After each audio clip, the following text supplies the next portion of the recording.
Ma famille m'humiliait au tribunal, exigeant tout. J'ai alors posé un papier devant le juge. Stupéfait, il a crié, que personne ne bouge, fermez les portes. Mes parents ont soudainement pâli.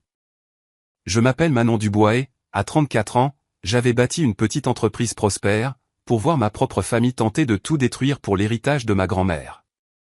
Je n'aurais jamais imaginé que mes propres liens du sang me traîneraient devant les tribunaux, m'accusant de manipulation et de fraude. Mais ils avaient sous-estimé ce que j'avais en ma possession. Un seul document. C'est tout ce qu'il a fallu pour que les yeux du juge s'écarquillent avant que des officiers de police ne fassent irruption par les portes de la salle d'audience. En grandissant, ma grand-mère Éléonore était mon havre de paix dans la tempête. Alors que mes parents travaillaient de longues heures pour joindre les deux bouts, je passais d'innombrables après-midi dans sa charmante maison à 2 étages avec sa grande terrasse et son jardin qui sentait le romarin et la lavande. Elle préparait des sablés à la cannelle qui emplissaient la cuisine d'une chaleur épicée tout en me racontant des histoires sur son arrivée en France avec rien d'autre qu'une valise et de grands rêves. Éléonore Martin était arrivée d'Italie en 1955 avec l'équivalent de 20 € cousus dans la doublure de son manteau. Elle cumulait 3 emplois, serveuse le matin, comptable l'après-midi et nettoyage de bureau la nuit. En 5 ans, elle avait économisé assez pour ouvrir une petite boutique de tissus.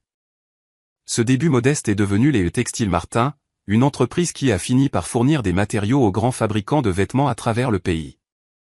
Le succès, ce n'est pas de la chance, Manon, me disait-elle, ses yeux bleus pétillants. C'est voir des opportunités là où les autres voient des obstacles.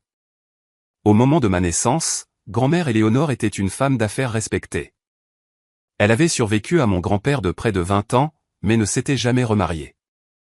Thomas était mon seul grand amour, disait-elle en me montrant leurs photos de mariage délavées qu'elle gardait près de son lit. Contrairement au reste de ma famille, je ne voyais pas Éléonore comme un compte en banque ou un symbole de statut social. J'appréciais sincèrement sa compagnie.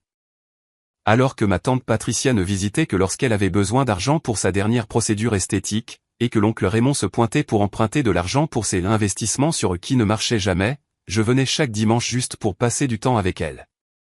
Quand j'avais 16 ans, mes parents ont déménagé à 2 heures de là pour de nouvelles opportunités professionnelles. Je suis resté avec Éléonore pour finir le lycée, et notre lien s'est encore renforcé. Elle m'a tout appris sur les affaires, les tactiques de négociation, les marges bénéficiaires, la gestion des employés, toutes ces choses qui m'aideraient plus tard à établir mon propre cabinet de conseil en marketing. Tu as le sens des affaires des Martin, disait-elle fièrement. Les autres veulent juste l'argent des Martin. Les autres étaient précisément le problème. Tante Patricia, la sœur de ma mère, avait toujours été jalouse du succès d'Éléonore. Patricia avait épousé Bruno, un agent immobilier qui n'avait jamais tout à fait atteint le succès dont il se vantait. Leur fils, mon cousin Théo, avait hérité du sentiment de droit de sa mère sans hériter d'aucune éthique de travail. À 30 ans, Théo avait dilapidé 2 fonds de placement et demandait constamment à Éléonore de le renflouer de ses dettes. Oncle Raymond, le plus jeune fils d'Éléonore, luttait contre l'alcoolisme depuis des décennies. Ses projets d'affaires échouaient de manière spectaculaire, le bar sportif qui a fermé en 6 mois, la concession automobile qui a fait faillite, la start-up technologique qui n'a jamais démarré. Chaque échec était suivi d'une visite larmoyante à Éléonore, qui signait à contre-cœur un autre chèque tout en lui faisant la morale sur la responsabilité. Alors qu'Éléonore entrait dans ses 80 ans, sa santé a commencé à décliner. L'arthrite rendait ses doigts autrefois agiles raides et douloureux. Sa vue se détériorait, rendant difficile la lecture des journaux financiers qu'elle aimait tant. Quand elle est tombée et s'est fracturée la hanche à 84 ans, j'ai pris la décision de mettre temporairement mon entreprise en pleine croissance en pause et d'emménager chez elle pour m'occuper d'elle. Tu n'as pas besoin de faire ça, protesta-t-elle. Tu as ta propre vie. Tu es ma vie aussi, lui ai-je dit simplement, et je le pensais. Pendant 2 ans, j'ai géré ses médicaments, je l'ai conduite aux rendez-vous médicaux et je l'ai aidée à naviguer dans les escaliers. Nous avons établi de nouveaux rituels, soirée cinéma le lundi avec des films classiques, promenade en voiture au lac le mercredi après-midi, et matinée du samedi dans son jardin où je devenais ses mains, plantant les fleurs qu'elle ne pouvait plus entretenir elle-même. Pendant ce temps, le reste de la famille visitait rarement. Patricia appelait occasionnellement, orientant toujours la conversation vers le testament d'Éléonore. Théo s'est montré 2 fois, les 2 fois pour demander des prêts. Raymond apparaissait sporadiquement, parfois sobre, parfois non. Dans ces derniers mois, Éléonore est devenue plus réfléchie et parfois mystérieuse. J'ai pris mes dispositions, m'a-t-elle dit un soir alors que nous regardions le coucher de soleil depuis sa terrasse. Quand le moment viendra, tout sera clair. Quelle disposition, ai-je demandé. Elle a tapoté ma main. Sache juste que je vois tout, Manon. Ça a toujours été le cas. Ne t'inquiète pas pour les vautours. Je me suis assuré qu'ils n'auront pas ce qu'ils ne méritent pas.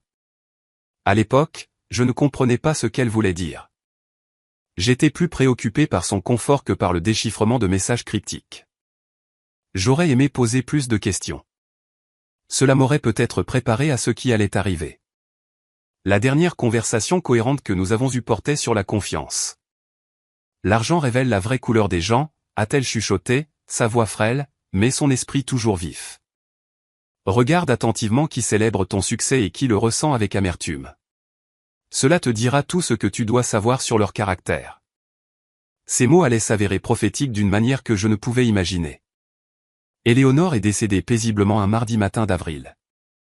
Je tenais sa main, lui lisant à haute voix Au bonheur des dames, son roman préféré, quand elle a pris une dernière respiration et s'en est allée.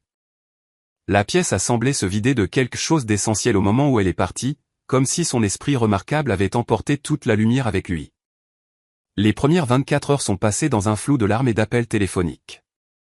J'ai contacté les pompes funèbres, appelé les membres de la famille et je me suis assise seule dans son jardin, essayant d'absorber la réalité de son départ. Mon chagrin était une douleur physique, un vide qui rendait la respiration difficile. La famille est arrivée comme un front orageux. Patricia a fait irruption avec des sanglots dramatiques qui se sont arrêtés bizarrement vite quand elle pensait que personne ne regardait. Théo portait un costume noir qui avait encore l'étiquette partiellement attachée, comme s'il prévoyait de le rendre après les funérailles. Raymond s'est montré en pestant le whisky et l'après-rasage, les yeux injectés de sang. Quelle tragédie, annonçait Patricia à tous ceux qui voulaient l'entendre au funérarium. Mère et moi étions si proches. Je me suis mordu la langue, me souvenant des mois où Patricia n'avait même pas appelé pour prendre des nouvelles de la santé d'Éléonore. Les funérailles ont attiré beaucoup de monde. Éléonore avait été respectée dans la communauté des affaires et aimée par ses employés. D'anciens travailleurs ont voyagé de tout le pays pour lui rendre hommage. Des associés d'affaires ont envoyé d'immenses arrangements floraux. Le maire a même fait une apparition, parlant brièvement des contributions d'Éléonore aux œuvres caritatives locales. Pendant l'éloge funèbre que j'ai prononcé, j'ai remarqué que les membres de ma famille scannaient la salle, notant qui était important, qui représentait de l'argent ou des connexions. Pendant mon discours, Patricia a regardé sa montre 3 fois. La réception par la suite a eu lieu chez Éléonore. Alors que je remerciais les gens d'être venus, j'ai surpris Théo se faufilant à l'étage. 15 minutes plus tard, il est réapparu l'air frustré. Quand je suis monté plus tard pour avoir un moment seul, j'ai remarqué que les tiroirs du bureau d'Éléonore étaient légèrement ouverts et que les papiers semblaient dérangés. Plus tard dans la soirée, après le départ de la plupart des invités, j'ai surpris une conversation entre Patricia et Raymond dans la cuisine. La lecture du testament est prévue pour vendredi, disait Patricia. Bruno sait que l'exécuteur testamentaire dit qu'Éléonore valait au moins 15 millions d'euros. Je n'avais aucune idée que c'était autant, répondit Raymond. L'entreprise textile, les biens immobiliers, les investissements, ça s'additionne. La question est, combien Manon va-t-elle toucher? Elle a joué le rôle de la petite fille dévouée de manière assez convaincante. Leurs mots m'ont piqué comme des coups physiques. Un rôle? J'avais mis ma propre vie en pause par amour pour Éléonore, pas pour un gain financier. Vendredi est arrivé avec une anticipation tendue. La famille s'est réunie au bureau de l'avocat de longue date d'Éléonore, maître Gérard Fischer, un homme distingué dans la soixantaine qui gérait ses affaires juridiques depuis des décennies. Il semblait particulièrement gentil avec moi, offrant ses condoléances avant de passer aux affaires. Avant de commencer, a dit Gérard, je tiens à noter qu'Éléonore était totalement saine d'esprit lorsqu'elle a fait ses derniers amendements à ce testament il y a 6 mois. Elle comprenait exactement ce qu'elle faisait. Patricia et Raymond ont échangé des regards. Le testament commençait par de petits legs, des bijoux à des parents éloignés, des œuvres d'art à des amis, des dons caritatifs. Puis vint la bombe. À ma petite fille, Manon Dubois, qui m'a montré un véritable amour familial et une loyauté sans faille, je lègue ma participation majoritaire dans les textiles Martin, ma résidence principale et tout son contenu, ainsi que la somme de 12 millions d'euros de mes comptes d'investissement. La salle a explosé. Patricia a bondi sur ses pieds, le visage déformé par la rage. C'est scandaleux. Elle a été manipulée. Raymond a renversé un verre d'eau. Manon l'a convaincu de nous déshériter. Mère ne ferait jamais ça. Le visage de Théo avait pris une teinte violette alarmante. C'est l'argent de notre famille. Maître Fischer a levé les mains pour demander le silence. Il y a des dispositions pour les autres membres de la famille. Ces dispositions étaient nettement plus modestes, 200 000 euros chacun pour Patricia, Raymond et Théo, plus quelques bijoux et souvenirs personnels. C'est la décision d'Éléonore, prise avec une intention claire, a conclu fermement Gérard. Nous contesterons cela, m'a sifflé Patricia. Tu ne t'en tireras pas comme ça. Plus tard cet après-midi-là, je suis retourné à la maison d'Éléonore, maintenant légalement ma maison, et j'ai trouvé la porte arrière déverrouillée. À l'intérieur, des tiroirs avaient été ouverts, des livres tirés des étagères et des coussins déplacés. Quelqu'un avait cherché quelque chose. Dans le bureau d'Éléonore, j'ai remarqué un petit coffre-fort encastré dans le mur derrière un tableau que je n'avais jamais vu bouger auparavant. Il était verrouillé, et je n'avais aucune idée d'où trouver la clé. En quittant la maison ce soir-là, j'ai trouvé une note coincée sous mon essuie-glace. En lettres majuscules, on pouvait lire « Rends ce qui n'est pas à Théo ou tu le regretteras ». Debout dans l'allée qui s'assombrissait, j'ai senti un frisson qui n'avait rien à voir avec l'air du soir. Ce n'était que le début. 3 mois après les funérailles d'Éléonore, le conflit familial s'était transformé d'un ressentiment latent en une guerre ouverte. Les textiles Martin continuaient de fonctionner sous l'équipe de direction intérimaire qu'Éléonore avait établie avant sa mort, mais la transition vers mon leadership s'avérait difficile au milieu des défis juridiques. Mes tentatives de raisonner les membres de la famille individuellement avaient échoué de manière spectaculaire. J'ai invité Patricia à déjeuner dans son restaurant UP préféré, espérant trouver un terrain d'entente. Je sais que tu es contrarié par le testament, ai-je commencé prudemment, mais je suis sûr que nous pouvons trouver un arrangement qui honore ce que grand-mère voulait tout temps. Épargne-moi ça, m'a coupé Patricia, ses ongles parfaitement manucurés tapotant contre son verre d'eau. Tu crois que je ne sais pas ce que tu as fait? 2 ans à jouer l'infirmière tout en lui remplissant la tête de mensonges sur nous. Éléonore ne m'aurait jamais coupé de l'héritage si tu ne l'avais pas empoisonné contre sa propre fille. Ce n'est pas ce qui s'est passé. Nous avons des témoins, Manon. Des gens qui ont vu comment tu l'as isolée, contrôlé qui elle pouvait voir. Elle s'est penchée en avant, la voix tombant dans un murmure venimeux. Ce n'est pas fini. Loin de là. Ma rencontre avec Théo dans un café local s'est encore plus mal passée. Tu sais que je suis endetté, a-t-il dit immédiatement, ne prenant pas la peine de faire des politesses. Grand-mère le savait aussi. Elle aurait voulu que tu m'aides. Je suis heureuse de t'aider à trouver un conseiller financier, ai-je proposé. Son rire était amer. Je n'ai pas besoin de conseils. J'ai besoin de 2 millions d'euros pour effacer ce que je dois. Des gens me cherchent, Manon. Des gens dangereux. Cela ressemble à une affaire de police. Donne-moi ce que je mérite de l'héritage et tout ça disparaît, a-t-il dit en se levant pour partir. Sinon, j'espère que tu pourras vivre avec ce qui arrivera ensuite. La confrontation avec l'oncle Raymond a été la plus publique et la plus embarrassante.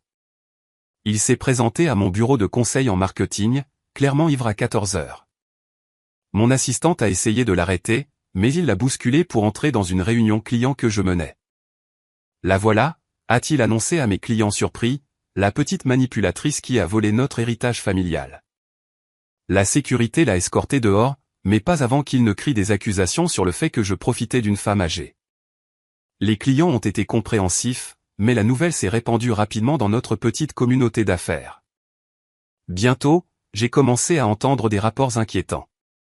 Théo racontait à qui voulait l'entendre que j'avais médicalement sédaté Éléonore pour lui faire signer le Nouveau Testament.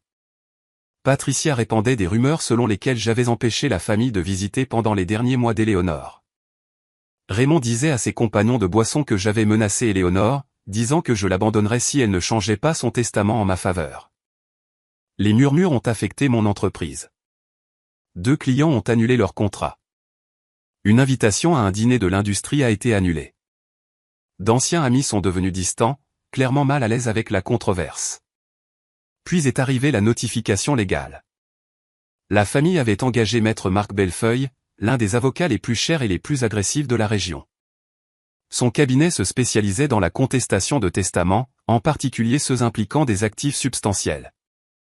Le document de 12 pages alléguait une influence indue, une capacité diminuée et la coercition, attaquant simultanément la compétence mentale d'Éléonore et mon caractère. Trouver une représentation légale s'est avéré étonnamment difficile.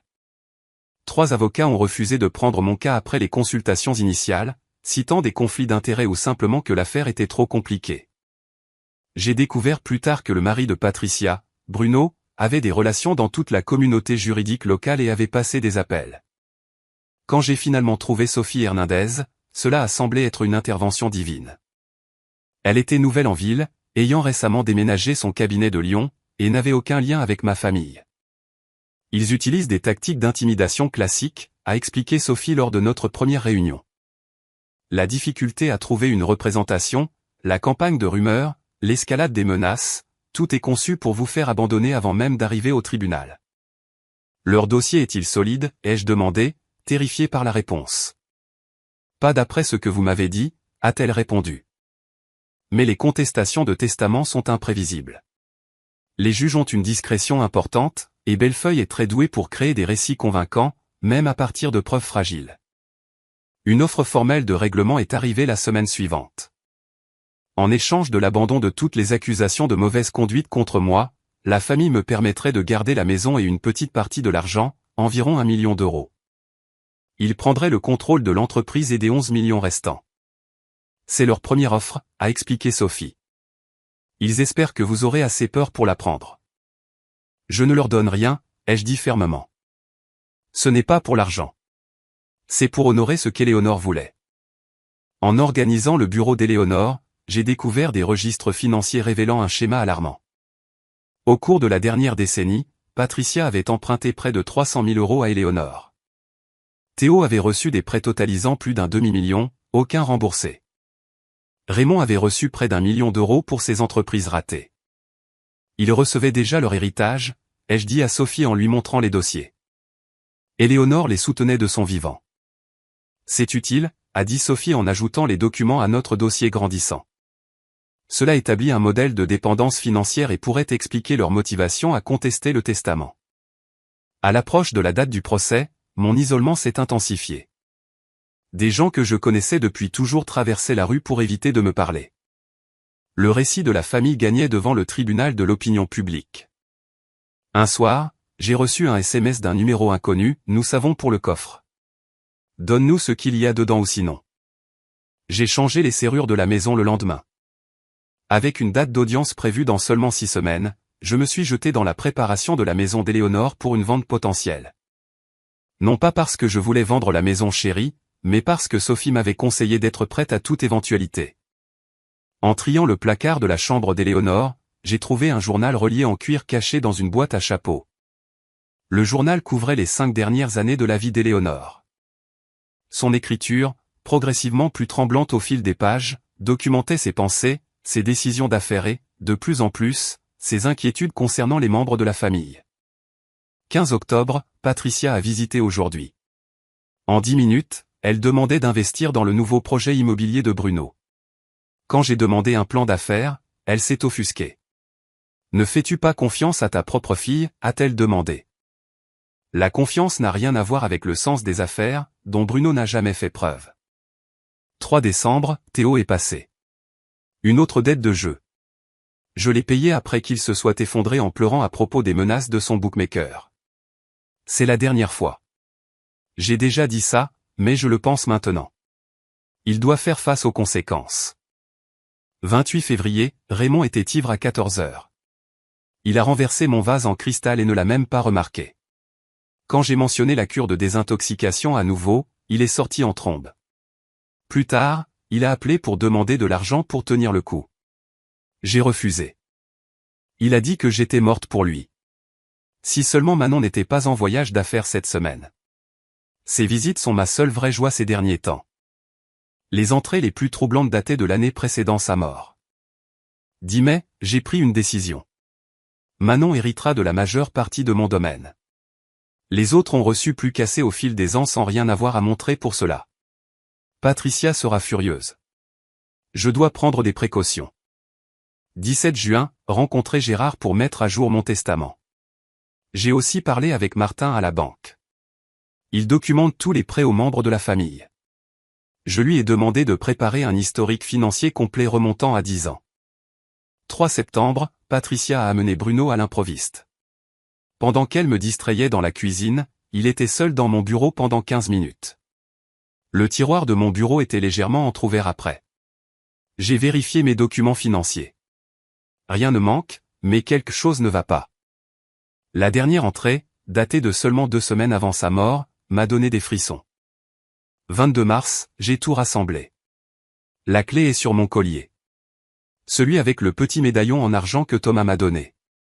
Manon saura quoi faire le moment venu. J'ai vu comment ils me regardent maintenant, non pas comme leur mère ou grand-mère, mais comme un compte en banque auquel ils attendent d'accéder. Seule Manon me voit. Je suis si fatigué. Le journal était une mine d'or de preuves, mais il m'a aussi brisé le cœur. Éléonore avait été plus consciente des machinations de la famille que je ne l'avais réalisé. Ce soir-là, mon téléphone a sonné avec un numéro inconnu. Manon Dubois a demandé une voix de femme. Oui. C'est Nathalie Pellier. J'étais l'infirmière à domicile de votre grand-mère durant sa dernière année. Je me souvenais de Nathalie, une femme gentille et efficace qui venait 3 fois par semaine pour aider à la physiothérapie d'Éléonore. J'ai suivi les nouvelles concernant la contestation du testament, a-t-elle continué. Il y a quelque chose que vous devez savoir. Votre oncle Raymond et votre cousin Théo ont rendu visite à votre grand-mère la veille du changement de son testament. Je les ai entendus la menacer. La menacer comment, ai-je demandé, ma main se serrant sur le téléphone. Ils ont dit que si elle n'ajustait pas ses plans successoraux pour être plus juste, ils la feraient déclarer incompétente et prendraient le contrôle de ses affaires. Votre grand-mère était effrayée mais résolue. Après leur départ, elle a appelé son avocat immédiatement. Nathalie a accepté de fournir une déclaration sous serment, une autre pièce cruciale de preuve. Le lendemain, j'ai rencontré Martin Greenberg, le comptable d'Éléonore depuis plus de 20 ans. Il est arrivé à notre réunion avec un dossier épais. Éléonore m'a demandé de préparer ceci environ 8 mois avant son décès, a-t-il expliqué en glissant le dossier sur la table. Elle a dit, tu pourrais en avoir besoin un jour au point. À l'intérieur se trouvait un historique financier détaillé montrant des schémas suspects. De gros retraits des comptes d'Éléonore coïncidaient fréquemment avec les visites de la famille. Des frais de carte de crédit apparaissaient pour des restaurants et des boutiques coûteux dans les jours suivant les visites de Patricia. Les retraits d'espèces correspondaient aux dates des apparitions désespérées de Théo. Elle savait, ai-je demandé, stupéfaite par la documentation méticuleuse. Éléonore ne manquait pas grand-chose, a dit Martin avec un sourire triste. Elle était partagée quant au fait de documenter cela. Elle ne voulait pas penser du mal de sa famille, mais elle voulait que la vérité soit préservée. Cette nuit-là, je me suis souvenu de la mention dans le journal d'Éléonore d'une clé de collier. Je l'avais vu porter un médaillon en argent tout au long de mon enfance, mais je n'avais pas pensé à son emplacement. Après des heures de recherche, je l'ai trouvé dans une boîte à bijoux dans le tiroir de sa table de chevet. Le médaillon contenait une minuscule clé. Les mains tremblantes, je suis allé au coffre-fort de son bureau. La clé s'ajustait parfaitement. À l'intérieur se trouvaient plusieurs clés USB, un dossier de documents et une lettre adressée à moi de l'écriture d'Éléonore, pour Manon. À utiliser si nécessaire. Les clés USB contenaient des enregistrements audio qu'Éléonore avait faits. D'une manière ou d'une autre, elle avait réussi à enregistrer des conversations avec les membres de la famille à leur insu. Patricia exigeant de l'argent pour une maison de vacances. Théo suppliant pour de l'argent liquide pour rembourser des bookmakers. Raymond insistant avec colère qu'il méritait un héritage anticipé. Le plus choquant était un enregistrement de Patricia et Bruno discutant des plans pour contester le testament près d'1 an avant la mort d'Éléonore. Quand la vieille finira par claquer, nous prétendrons que Manon l'a manipulée, disait clairement la voix de Bruno. Peu importe si c'est vrai. Le temps que les tribunaux comprennent, elle sera prête à régler juste pour mettre fin au cauchemar. Le dossier de documents contenait des accords de prêt signés par les membres de la famille, dont aucun n'avait été remboursé. Il y avait aussi des photos, Théo sortant d'un casino le lendemain après avoir prétendu avoir besoin d'argent pour des frais médicaux. Patricia portant un nouveau collier en diamant acheté avec la carte de crédit d'Éléonore. Raymond vendant des meubles de la maison du lac d'Éléonore qu'il prétendait lui avoir été offerts. Le plus accablant était le rapport d'un détective privé qu'Éléonore avait commissionné. Le détective avait documenté les dépenses somptueuses de Patricia et Bruno malgré leurs prétendues difficultés financières, les liens de Théo avec des bookmakers connus, et l'habitude de Raymond de mettre en gage des héritages familiaux. Éléonore avait assemblé un dossier en béton, prouvant les véritables motivations de la famille. J'ai appelé Sophie immédiatement. Après avoir tout examiné, elle était prudemment optimiste. Cela change complètement notre stratégie, a-t-elle dit. Nous devons être prudents sur la façon dont nous présentons cela au tribunal. Les enregistrements pourraient ne pas être admissibles selon les lois sur le consentement, mais les documents financiers et les photos le sont absolument. La veille de la date du procès, j'organisais les preuves quand j'ai entendu un bruit en bas. Quelqu'un essayait de forcer la porte arrière. J'ai appelé la police qui est arrivée en quelques minutes, mais l'intrus avait fui. Un pied de biche gisait abandonné près de la porte, et le coffre-fort mural du bureau avait des éraflures sur les bords. Ils savaient pour les preuves, et ils étaient désespérés de les obtenir avant que je ne puisse les utiliser au tribunal. Le tribunal judiciaire était un bâtiment imposant en pierre calcaire avec des colonnes de marbre et de haut plafond qui faisaient résonner chaque pas. Je suis arrivé tôt avec Sophie, l'estomac noué par l'anxiété malgré nos preuves substantielles. La gravité de la situation m'a frappé alors que nous passions la sécurité.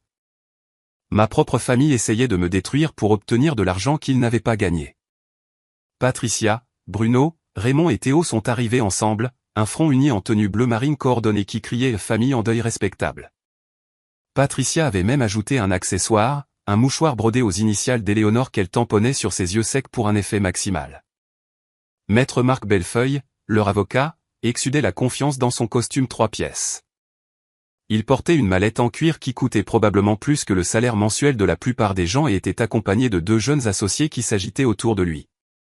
La juge Catherine Wells, que nous appellerons Valérie puis pour la francisation, est entrée dans la salle d'audience précisément à 9 heures.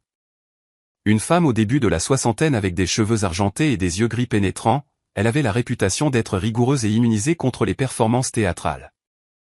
Ce tribunal va maintenant entendre l'affaire de la succession Martin, a-t-elle annoncé. J'ai examiné les dépôts des 2 parties. Soyons clairs. Je suis intéressé par les faits, pas par les appels émotionnels ou les accusations non fondées. Bellefeuille a ouvert avec un récit magistralement conçu dépeignant Éléonore comme une femme âgée vulnérable manipulée par une petite fille calculatrice. Selon ses dires, j'avais systématiquement isolé Éléonore de sa famille aimante, la retournant contre eux par une influence négative constante. Votre honneur, Manon Dubois a vu une opportunité et l'a saisie, a déclaré Bellefeuille, sa voix résonnant dans la salle d'audience. Elle a emménagé chez Madame Martin sous prétexte de fournir des soins, mais sa véritable motivation était de contrôler l'accès pour influencer la distribution d'un patrimoine substantiel. Sophie a gardé son calme, prenant des notes détaillées tout en me serrant parfois le bras pour me rassurer. Le défilé de témoins de Bellefeuille a commencé. Un ancien jardinier a prétendu m'avoir entendu dire à Éléonore que ses enfants ne s'intéressaient qu'à son argent. Le jardinier a commodément omis de mentionner qu'il avait été renvoyé par Éléonore pour vol d'ornements de jardin, un fait que Sophie a souligné lors du contre-interrogatoire. La coiffeuse d'Éléonore a témoigné que j'avais annulé plusieurs visites de Patricia, prétendant qu'Éléonore ne se sentait pas bien. Sous les questions de Sophie, elle a admis qu'elle n'avait aucun moyen de savoir si Éléonore était réellement malade à ces moments-là. Le témoin le plus surprenant était mon ex-petit ami de l'université, Damien, que je n'avais pas vu depuis plus d'une décennie. Il m'a décrite comme manipulatrice et obsédée par l'argent, affirmant que j'avais dit une fois que j'attendais l'argent de ma grand-mère pour résoudre tous mes problèmes. Son témoignage a été comme un coup physique jusqu'à ce que Sophie révèle lors du contre-interrogatoire que Damien avait récemment accepté un emploi dans une entreprise appartenant à Bruno. Une ancienne employée de mon cabinet de marketing a témoigné que j'avais pris un congé prolongé soi-disant pour m'occuper d'Éléonore, mais que j'avais été vu en ville à faire du shopping et à dîner. Elle a négligé de mentionner que ses sorties étaient avec Éléonore, pour la sortir de la maison pour son plaisir, ce que Sophie a établi en produisant des reçus montrant 2 repas achetés à chaque endroit. Pendant la pause déjeuner, Théo m'a approché dans le couloir. « Il n'est pas trop tard pour régler ça à l'amiable », a-t-il dit, la voix basse et menaçante. « Ça va seulement empirer pour toi. »« C'est pour ça que vous avez payé mon ex-petit ami pour mentir sur moi ?» ai-je demandé. Quelque chose a vacillé dans ses yeux, surpris que je sache, peut-être avant qu'il ne le masque avec un ricanement. Nous ne faisons que commencer. L'après-midi a amené des experts financiers engagés par Bellefeuille, qui ont présenté des graphiques suggérant que les décisions d'investissement d'Éléonore étaient devenues erratiques après mon emménagement. Le contre-interrogatoire de Sophie a révélé qu'ils avaient sélectionné des transactions tout en ignorant la stabilité globale du portefeuille d'Éléonore. En fin d'après-midi, un schéma inquiétant a émergé dans la stratégie de Bellefeuille, l'assassinat de caractère par des demi-vérités soigneusement sélectionnées. Des SMS entre Éléonore et moi ont été présentés avec un contexte crucial supprimé. Des photos d'Éléonore l'air fatiguée ont été montrées comme preuve de son déclin mental alors que j'exerçais une influence indue. Quand l'audience a été levée pour la journée, je me sentais vaincu malgré les assurances de Sophie que nous n'avions pas encore présenté notre cas. Ils mettent en avant leurs arguments les plus forts au début, a-t-elle expliqué alors que nous marchions vers sa voiture. C'est une tactique standard. Demain, nous commençons notre défense, et c'est là que nous introduirons les preuves d'Éléonore. Ce soir-là, mon téléphone a sonné. C'était le docteur Henri Flandrin, le médecin traitant d'Éléonore depuis 15 ans. Manon, j'étais hors du pays pour une conférence médicale, a-t-il dit. Je viens d'entendre parler de la contestation du testament. Je veux témoigner. À propos de quoi, ai-je demandé. J'ai effectué les évaluations cognitives d'Éléonore tous les 3 mois au cours de ces 2 dernières années. Elle était vive comme l'éclair jusqu'à la toute fin. J'ai tous les tests documentés. Personne n'aurait pu la manipuler. Elle était trop intelligente pour ça. Je me suis endormi cette nuit-là en serrant le médaillon d'Éléonore, puisant de la force dans la connexion avec elle. Demain déterminerait si ses dernières volontés seraient honorées ou renversées. Le 2e jour du procès s'est levé avec un sentiment de mauvais augure. Ma famille est entrée dans la salle d'audience avec des sourires narquois subtils, croyant clairement que la victoire était à portée de main. Patricia avait remplacé son mouchoir accessoire par une photo encadrée d'Éléonore qu'elle a placée ostensiblement sur la table devant elle. Maître Bellefeuille a commencé par appeler son témoin vedette, le docteur Alain Jenkins, un gériatre psychiatre qui n'avait jamais rencontré Éléonore mais avait examiné ses dossiers médicaux.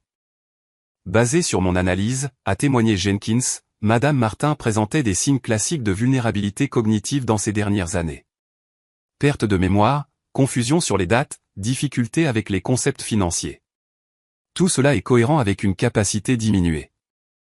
Le contre-interrogatoire de Sophie a été chirurgical. Docteur Jenkins, avez-vous parlé avec le médecin traitant réel de Madame Martin? Non, je ne l'ai pas fait. Donc, votre évaluation est basée uniquement sur des dossiers médicaux partiels fournis par l'avocat de la partie adverse? Oui, mais... Docteur Jenkins, savez-vous que le médecin réel de Madame Martin témoignera plus tard aujourd'hui au sujet d'évaluations cognitives qu'il a personnellement menées? Bellefeuille a objecté, mais le mal était fait. La crédibilité de Jenkins avait été minée. Vint ensuite le témoignage dramatique de Patricia. Elle tamponnait des larmes tout en décrivant sa relation proche avec Éléonore et son choc d'avoir été déshéritée. Mère et moi nous parlions tous les jours, a affirmé Patricia. Elle se confiait à moi surtout. Puis Manon a emménagé et soudainement mère ne voulait plus me parler. Quand je visitais, Manon était toujours là, écoutant chaque mot. Le contre-interrogatoire de Sophie a révélé que Patricia avait rendu visite à Éléonore exactement 8 fois au cours des 2 années précédant sa mort, selon les journaux et les calendriers d'Éléonore. Et durant ces 8 visites, a continué Sophie, les relevés téléphoniques montrent que vous avez appelé votre mère environ 27 fois au total. C'est loin d'une communication quotidienne, n'est-ce pas? Patricia a rougi. J'étais occupé par du travail caritatif. Du travail caritatif comme votre retraite spa de 3 semaines en Suisse l'année dernière, a demandé Sophie, produisant des photos des propres réseaux sociaux de Patricia. La matinée a progressé avec des révélations similaires. Les dettes de jeux de Théo ont été exposées. L'historique des arrestations liées à l'alcool de Raymond a été mis en lumière. À la pause déjeuner, Bellefeuille semblait moins confiant tandis que les membres de ma famille échangeaient des regards inquiets. L'après-midi, le docteur Flandrin a pris la barre, présentant des preuves claires de la santé cognitive d'Éléonore jusqu'à sa mort. Le comptable d'Éléonore a témoigné de son sens des affaires continues. Nathalie, l'infirmière à domicile, a décrit la visite menaçante de Raymond et Théo. Au fil de la journée, l'expression de la juge puis devenait de plus en plus troublée alors qu'elle prenait de nombreuses notes. Le dossier de la famille s'effilochait, mais Bellefeuille était doué pour limiter les dégâts, soulignant à plusieurs reprises mon gain financier comme motif de manipulation. Vers la fin de la journée, Sophie m'a appelé à la barre. J'ai témoigné de ma relation avec Éléonore, des soins que j'avais prodigués et de mon ignorance de l'étendue de sa richesse jusqu'après sa mort. Manon, a demandé Sophie, avez-vous jamais tenté d'influencer les décisions de votre grand-mère concernant son testament? Jamais, ai-je dit fermement. Nous en discutions à peine. Éléonore était discrète sur les questions financières jusqu'à la toute fin. Le contre-interrogatoire de Bellefeuille a été agressif. Il a présenté une photo de moi à la banque d'Éléonore, suggérant que j'avais accédé à ses comptes de manière inappropriée. J'ai expliqué que je déposais des chèques pour son entreprise parce qu'elle avait du mal à conduire. N'est-il pas commode, a insisté Bellefeuille, que la seule personne qui a passé le plus de temps avec Madame Martin dans ces dernières années soit celle qui reçoit la majeure partie de son patrimoine de 15 millions d'euros. Je n'ai pas passé du temps avec elle pour avoir son argent, ai-je répondu, luttant pour garder ma voix stable. J'ai passé du temps avec elle parce que je l'aimais. À la fin de la journée, la juge puis s'est adressée aux deux parties. Nous reprendrons demain matin pour les dernières preuves et les plaidoiries finales. Je compte rendre ma décision d'ici la fin de la journée. Cette nuit-là, Sophie et moi avons finalisé notre stratégie. Les dossiers financiers, les entrées de journal et les témoignages avaient été efficaces, mais nous n'avions pas encore joué notre carte maîtresse. Les enregistrements et le rapport du détective qu'Éléonore avait sécurisé dans le coffre. Nous le gardons pour la fin, a décidé Sophie. Impact maximal. Le dernier jour a commencé avec Bellefeuille présentant son jury comptable, qui a témoigné de schémas suspects dans les finances d'Éléonore après mon emménagement. Le contre-interrogatoire de Sophie a rapidement établi que ces schémas étaient en fait cohérents avec les habitudes de dépenses antérieures d'Éléonore. Patricia a repris la barre pour ce que Bellefeuille a appelé un témoignage de clarification. Sa performance était encore plus émotionnelle qu'avant, avec une voix tremblante et des pauses occasionnelles pour se ressaisir. Ma mère n'aurait jamais voulu que notre famille soit déchirée comme ça, a-t-elle dit, me regardant directement avec accusation. Manon a détruit notre héritage familial pour son propre gain. La juge puis semblait écouter attentivement, hochant parfois la tête pendant que Patricia parlait. Mon cœur a sombré. Malgré toutes nos preuves, la juge était-elle influencée par la performance de Patricia? Après la pause déjeuner, Sophie a annoncé, « Votre honneur, nous avons une dernière pièce à conviction à présenter. » Je me suis approché du banc avec une enveloppe scellée, mes mains tremblant légèrement. La juge puis l'a acceptée avec un regard interrogateur. En l'ouvrant et en commençant à lire, son expression est passée de la curiosité au choc, puis à une sombre détermination. Les avocats, approchés du banc, a-t-elle ordonné. Sophie et Bellefeuille se sont avancés pour une conférence à voix basse. Le visage de Bellefeuille a perdu ses couleurs alors qu'il jetait un coup d'œil à ma famille. La juge puis s'est adressée à la salle d'audience. Sur la base des preuves qui viennent d'être présentées, ce tribunal prend une pause de 15 minutes. Personne ne doit quitter la salle d'audience. Elle est sortie rapidement, l'enveloppe serrée dans sa main. Le document que j'avais fourni contenait 3 éléments de preuve critiques. Premièrement, une confession notariée de Bruno, le mari de Patricia, écrite lors de leur procédure de divorce 2 ans plus tôt, un divorce dont ils s'étaient réconciliés mais qui avait généré des documents légaux. Dans celle-ci, Bruno admettait un complot pour faire pression sur Éléonore afin qu'elle change son testament, y compris des plans pour la faire déclarer incompétente si elle refusait. Deuxièmement, des relevés bancaires montrant un vol systématique des comptes d'Éléonore utilisant des chèques dupliqués et des signatures falsifiées, un stratagème orchestré par Patricia et exécuté par Théo. Troisièmement, un rapport de police déposé par Éléonore 6 mois avant sa mort documentant ses inquiétudes concernant l'abus financier envers les aînés. Elle avait retiré la plainte sous la pression familiale, mais le rapport restait dans les dossiers de police. Le plus accablant était la preuve jointe que ma famille prévoyait de placer Éléonore dans une maison de retraite de qualité inférieure contre sa volonté pour prendre le contrôle de ses actifs. Un plan documenté dans des courriels entre Patricia et un établissement connu pour ses normes de soins minimales.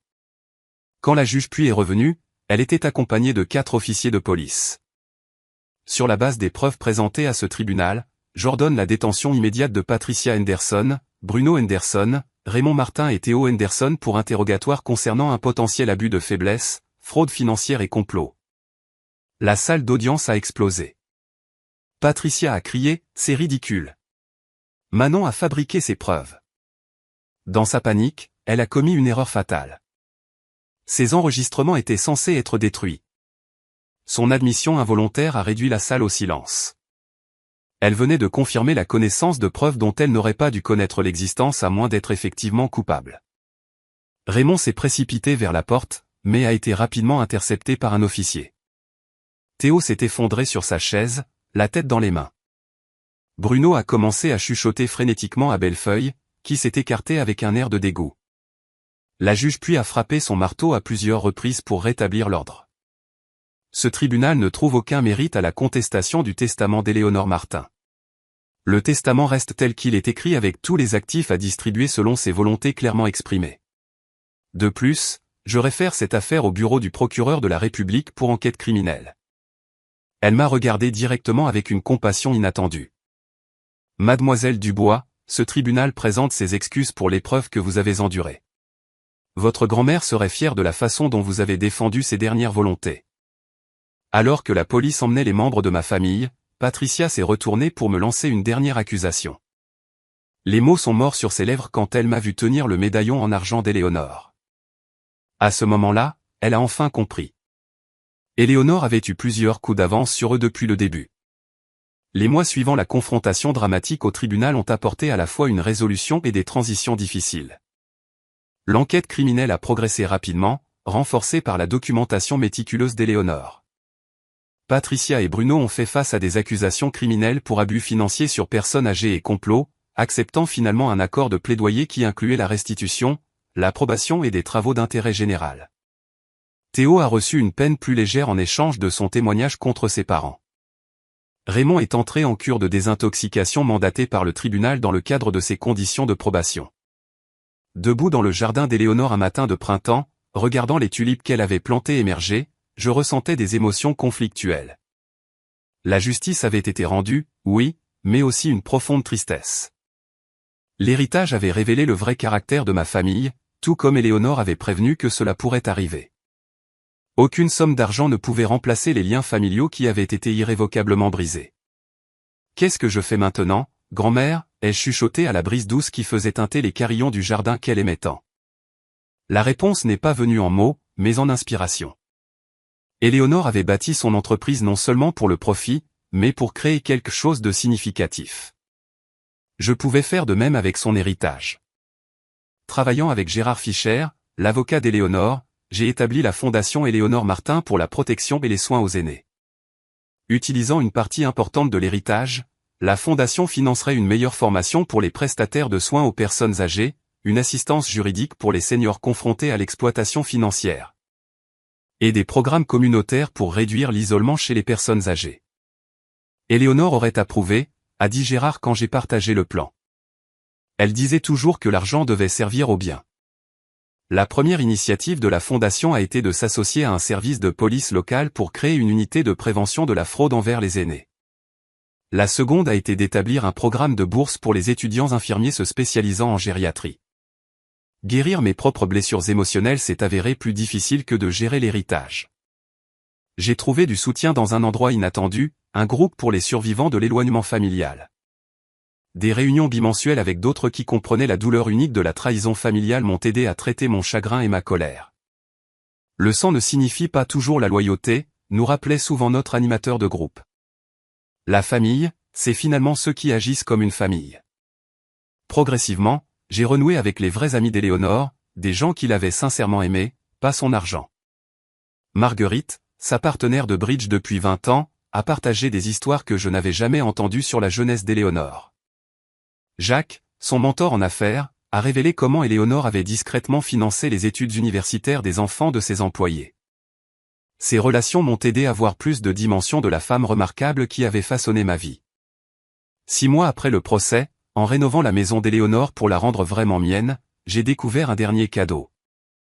Derrière une brique lâche dans le mur du jardin, l'endroit préféré d'Éléonore pour réfléchir, se trouvait un conteneur étanche contenant une lettre manuscrite datée de quelques semaines seulement avant sa mort. Ma très chère Manon, si tu lis ceci, alors la tempête est venue et, je l'espère, est passée. J'ai regardé mes enfants et mon petit-fils faire des choix de plus en plus troublants au fil des ans.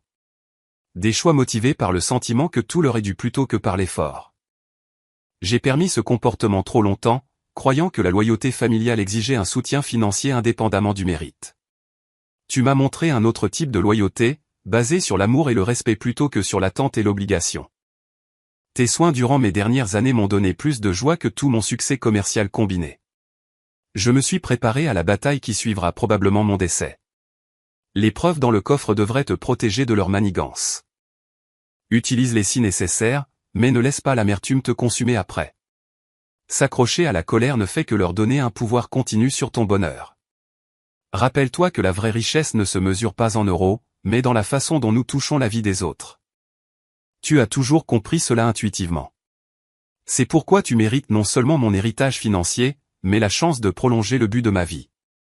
Construis quelque chose de significatif, Manon. Choisis ta famille sagement à l'avenir. Entoure-toi de ceux qui célèbrent ton succès plutôt que de le ressentir. Et sache que où que je sois, je suis incroyablement fier de la femme que tu es devenue. Avec tout mon amour, Éléonore. Ces mots ont apporté à la fois des larmes et de la clarté. L'héritage n'avait jamais été le véritable cadeau. Le vrai legs d'Éléonore était la sagesse qu'elle avait partagée, les valeurs qu'elle avait démontrées et l'amour qu'elle avait donné inconditionnellement. L'entreprise a prospéré sous ma direction, informée par les principes de leadership éthique d'Éléonore. J'ai mis en place le partage des bénéfices pour les employés et étendu les pratiques durables de l'entreprise. Les textiles Martin sont devenus connus non seulement pour leurs produits de qualité mais pour une culture de travail exceptionnelle. Ma vie personnelle s'est reconstruite progressivement autour de connexions authentiques. J'ai vendu mon cabinet de conseil en marketing pour me concentrer entièrement sur l'entreprise textile et le travail de la fondation. La communauté qui m'avait autrefois évité pendant la contestation du testament a lentement reconnu la vérité à mesure que les affaires criminelles faisaient les gros titres. Le plus significatif a été de rencontrer des gens qui me valorisaient pour moi-même, pas pour mon héritage. Une bénévole à la fondation, Lisa, est devenue une amie de confiance. Mon mentor en affaires, Robert, a fourni des conseils sans arrière-pensée. Même quelques parents éloignés du côté italien d'Éléonore ont pris contact, partageant l'histoire familiale sans motif financier. 2 ans après le décès d'Éléonore, j'ai organisé l'inauguration d'un jardin commémoratif au centre local pour seniors financé par la fondation. Alors que le soleil se couchait sur les roses nouvellement plantées, les préférés d'Éléonore, j'ai réfléchi au parcours de la trahison à la reconstruction. L'héritage que ma famille avait combattu si désespérément pour contrôler avait finalement créé plus de bien dans la communauté que leur avidité ne l'aurait jamais permis. La prévoyance d'Éléonore avait transformé ce qui aurait pu être simplement un transfert de richesse en une force de changement positif. Ma vie avait pris un chemin inattendu, mais j'étais enfin en paix avec cela. Éléonore avait su depuis le début ce qui comptait vraiment. La famille n'est pas définie par l'ADN, mais par les actions. L'héritage n'est pas une question d'argent, mais d'impact. Et parfois, l'héritage le plus précieux est la sagesse de reconnaître le vrai caractère tant chez les autres qu'en nous-mêmes.